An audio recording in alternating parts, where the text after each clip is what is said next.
ಈ ಒಂದು ಕಾರ್ಯಕ್ರಮದ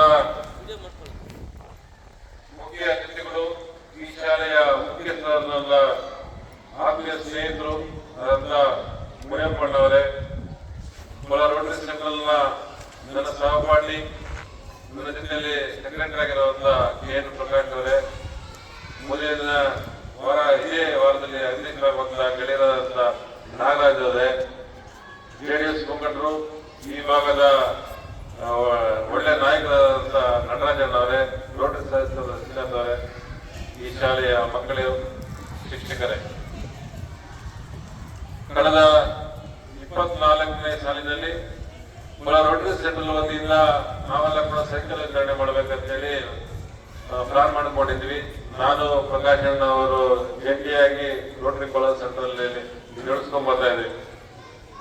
ಇದು ಟೋಟಲಿ ಹೆಣ್ಣು ಮಕ್ಕಳಿಗೆ ಕೊಡುವಂತ ಸೈಕಲ್ ಅಲ್ಲಿ ಸುಮಾರು 350 ಸೈಕಲ್ ಅನ್ನ ಈಗಾಗಲೇ ನಮ್ಮ ಕೋಲಾರ ಎಲ್ಲ ತಾಲೂಕು ಅಧ್ಯಕ್ಷ ಎಲ್ಲ ಶಾಲೆಯಲ್ಲಿ ಕೊಡ್ತಾ ಬರ್ತಾ ಇದ್ದೀವಿ. ಆಕ್ಚುಲಿ ನಾವು ಸೈಕಲ್ಗಳು ಕೂಡ ಹಾಕೊಂಡಿದ್ದೀವಿ. ಇದು ಫಿಮೇಲ್ಗೆ ಅಂತೇಳಿ ಅದನ್ನ ಪಿಂಕ್ ಅಲ್ಲೇ ಅದನ್ನ ಮಾಡಿಸುವಂತ ವ್ಯವಸ್ಥೆ ನಮ್ಮ CSR ಜೈಂಟ್ ಮಂಡಳಿ ಕೂಡ ಆಯ್ತು. ಇದು ಟೋಟಲ್ ಆಗಿ ಸರ್ಕಾರಿ ಶಾಲೆಯಲ್ಲಿ ಕೊಡ್ಬೇಕಂತೇಳಿ ನಮ್ಮ ಉದ್ದೇಶ ಕೂಡ ಆಗಿತ್ತು. ಅದನ್ನೇ ಪ್ರಕಾರ ಲಿಸ್ಟ್ ತಗೊಂಬಂದಿದ್ವಿ. ಮುನಿಯಪ್ಪನವರ ಆತ್ಮೀಯ ಸ್ನೇಹಿತರಾಗಿರೋದ್ರಿಂದ ಬಹಳ ದೂರದಿಂದ ನಮ್ಮ ಸ್ಕೂಲಲ್ಲಿ ಹೆಣ್ಮಕ್ಳು ಬರ್ತಾರೆ ಅಂತೇಳಿ ಖಾಸಗಿ ಶಾಲೆಯಲ್ಲಿ ಮೊಟ್ಟ ಮೊದಲ ಬಾರಿಗೆ ರೋಟರಿ ಸೆಂಟ್ರಲ್ ಪ್ರೆಸಿಡೆಂಟ್ ಮುನಿಯಪ್ಪನವರ ಬಂದು ಬರ್ತಾ ಇದ್ರು. ಇದು ಒಪ್ಪುವಂತ ಪ್ರಶ್ನೆನೇ ಇಲ್ಲ.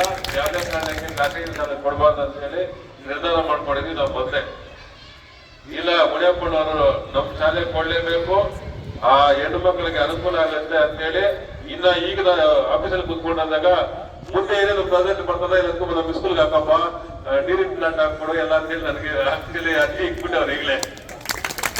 ಯಾಕಂದ್ರೆ ಬಹಳ ರಿಯಾಯಿತಿ ದರದಲ್ಲಿ ರೂರಲ್ ಸ್ಕೂಲ್ ನಡೆಸ್ಕೊಂಡು ಹೋಗೋದು ಬಹಳ ಕಷ್ಟ.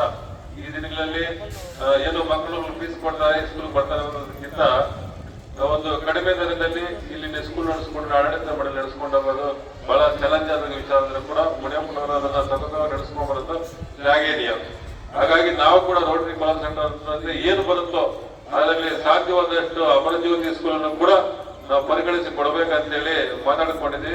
ಖಂಡಿತ ಮುಂದಿನ ದಿನಗಳಲ್ಲಿ ಮುನಿಯಪ್ಪನ ನಮ್ಮ ಜೊತೆಯಲ್ಲಿ ರೋಟರಿಲಿ ಇರ್ತಾರೆ, ನಾವು ಅವ್ರ ಜೊತೆ ಇರ್ತಾರೆ ಅಂತ ಹೇಳ್ತಾ ಅವಕಾಶ ಧನ್ಯವಾದ.